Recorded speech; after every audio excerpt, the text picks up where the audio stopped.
In today's video, I want to share with you what I believe is the perfect setup for an axolotl.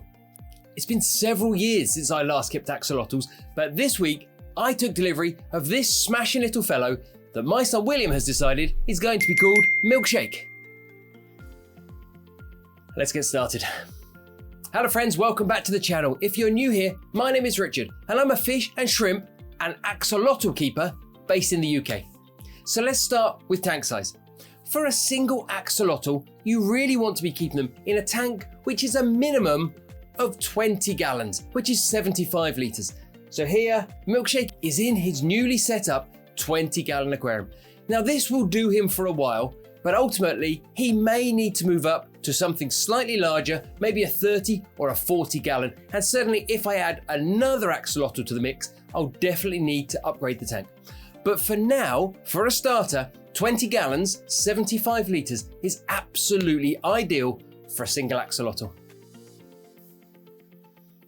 So let's take some time to look around the tank I've set up and explain why I've done what I've done. For substrate, I've chosen to go with sand. Now, when I first kept axolotls, I kept them on gravel and I personally never had any troubles at all. But there are many people out there who say axolotls can and will eat gravel and they can become impacted. It can cause a blockage in their digestive system. And in fact, recently I've read about a couple of studies that were done, which although they proved inconclusive, the scientists carrying out the studies did find that the axolotls actively ate the gravel. It was unclear whether this was to aid their digestion or whether this was just because they're a bit dopey. Either way, I'm not going to take the risk. I've chosen to go for a fine sand. And that way, when my axolotl eats his bloodworm or his earthworms, whatever he's eating, if he does ingest some of the substrate, some of the sand, he will just naturally pass that through his system.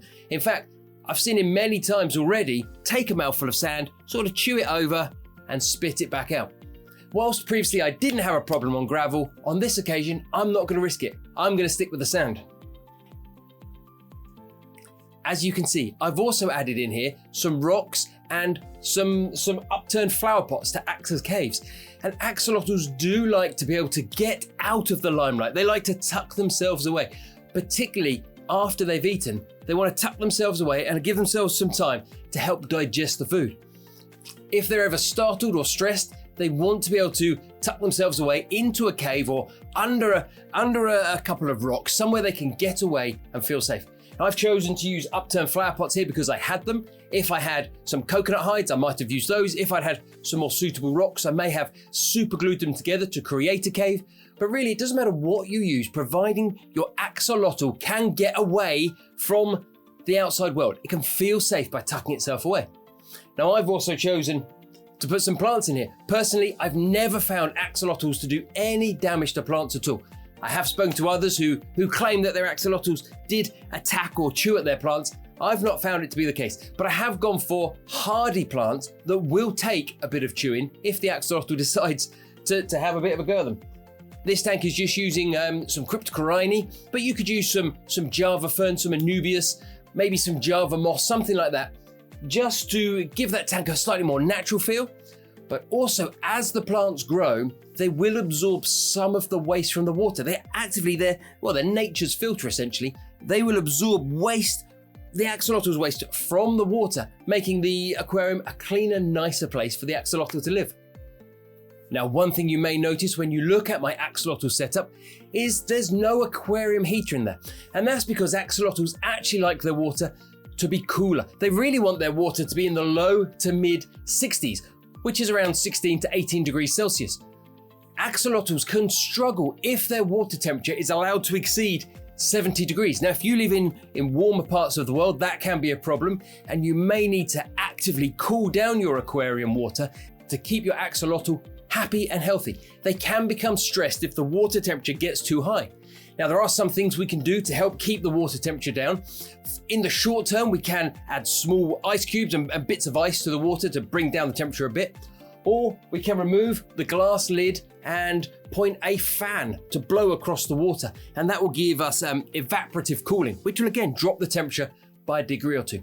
The important thing is you need to do whatever you can to keep your axolotl's aquarium water in the mid to low 60s.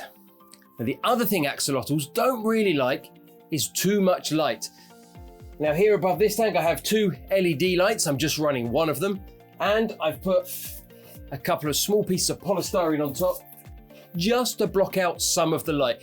I don't want it to be in total darkness because I want to be able to enjoy my axolotl, but also I want the plants to grow. I don't want them just to shrivel up and die without any light.